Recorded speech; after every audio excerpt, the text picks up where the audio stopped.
NH 208-এর Kamalpur Khowai সেকশনের মধ্যে 25,600 kilometre প্রকল্পের নির্মাণ কাজ সম্পন্ন হয় 17 এপ্রিল 2023-এ। এই কাজ শেষ হওয়ার প্রকৃত তারিখ থেকে শুরু হয়ে 5 বছরের একটি ত্রুটিপূর্ণ দায়বদ্ধতা সময়কাল ডিএলপি। 2024 সালের আগস্ট মাসে ত্রিপুরা রাজ্যে তীব্র বৃষ্টিপাতের পর বিভিন্ন স্থানে ফুটপাত বসতির লক্ষণ পরিলক্ষিত হয়েছে, বিশেষ করে খোয়াই বাইপাসের মধ্যে 96,000 এবং 97,000 কিলোমিটারের মধ্যে। পরবর্তীকালে 89+000 কিলোমিটার থেকে 94+000 কিলোমিটার এবং 95+000 কিলোমিটার থেকে 101+300 কিলোমিটারের মধ্যে অতিরিক্ত ফুটপাত ক্ষয়ক্ষতি চিহ্নিত করা হয়েছিল। এক্ষেত্রে সব মিলিয়ে ক্ষয়ক্ষতি হয়েছে প্রায় প্রকল্পের দৈর্ঘ্য 12 কিলোমিটার। ইপিসি ঠিকাদার সড়ক পরিবহন ও মহাসড়ক মন্ত্রণালয় দ্বারা নির্ধারিত স্পেসিফিকেশন কঠোরভাবে মেনে এনএইচ 208-এর নির্মাণ সম্পাদন করেছে। বৃহস্পতিবার রাজ্য সচিবালয়ে আয়োজিত সাংবাদিক সম্মেলনে পূর্ত দপ্তরের সচিব কিরণ গিত্তে প্রযোজ্য মানগুলির সাথে সম্পূর্ণ সম্মতি নিশ্চিত করার জন্য নির্মাণ পর্ব জুড়ে ব্যাপক মান নিয়ন্ত্রণ প্রোটোকল বজায় রাখা হয়েছিল বলে দাবি করেন পূর্ত দপ্তরের সচিব কিরণ গিত্তে।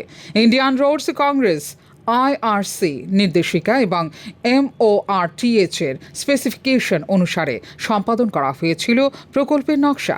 এক্ষেত্রে NABL অনুমোদিত তৃতীয় পক্ষের পরীক্ষাগারগুলির মূল্যায়ন দ্বারা পরিপূরক এবং প্রকৌশলীর তত্ত্বাবধানে সাইটের পরীক্ষাগারে নিয়মিতভাবে উপাদানের গুণমান পরীক্ষা করা হয়েছিল বলে দাবি করেন পূর্ত দপ্তরের সচিব কিরণ গিত্তে। যে ওয়াটার লেভেল যে আছে আমাদের জলের যে স্তর জমির নিচে অনেক উপরে, তো প্রায় 1.5-2 মিটারের নিচেই এই যে 12 কিলোমিটার মধ্যে জল আছে। আর রাস্তা হওয়ার পরে যে নিচে যে মাটির মধ্যে জল দেওয়ার পরে এটা সব লেয়ার, রাস্তার নিচে যে লেয়ার আছে সেই লেয়ার খারাপ হয়ে যাচ্ছে। আর এখানে এমন নয় কি ট্রাফিকের কারণে রাস্তা খারাপ হয়ে যাবে কিছু না, এটা সাবগ্রেড ওয়াটার লেভেল বেশি হওয়ার কারণে এটা ফোল্ডিং হচ্ছে, ক্লে জমা যাচ্ছে নিচে।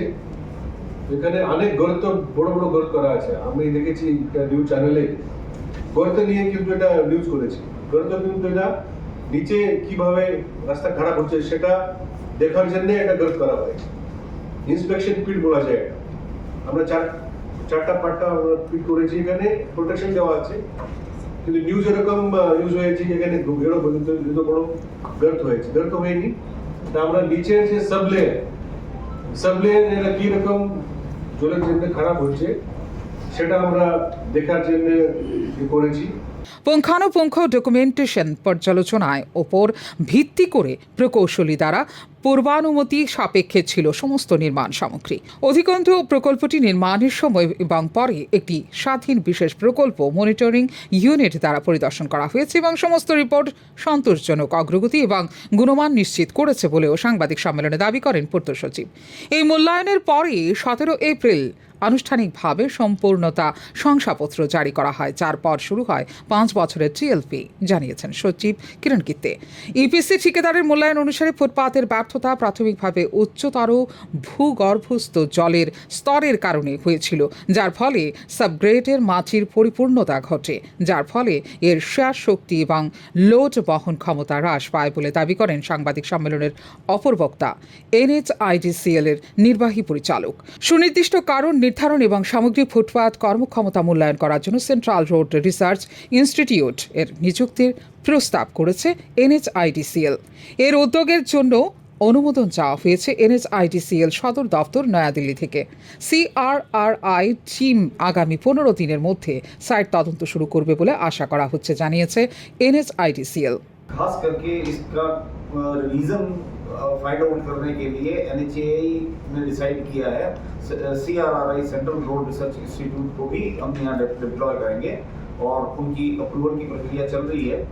लगभग अगले 15 दिनों में वो आकर के यहाँ पे अपना काम शुरू कर देंगे और जिस प्रकार से वो हमारे को सलाह देंगे उसी प्रकार से काम किया जाएगा। इस पे डिपार्टमेंट को कोई फाइनेंशियल लॉस नहीं होगा, क्योंकि इसकी 5 साल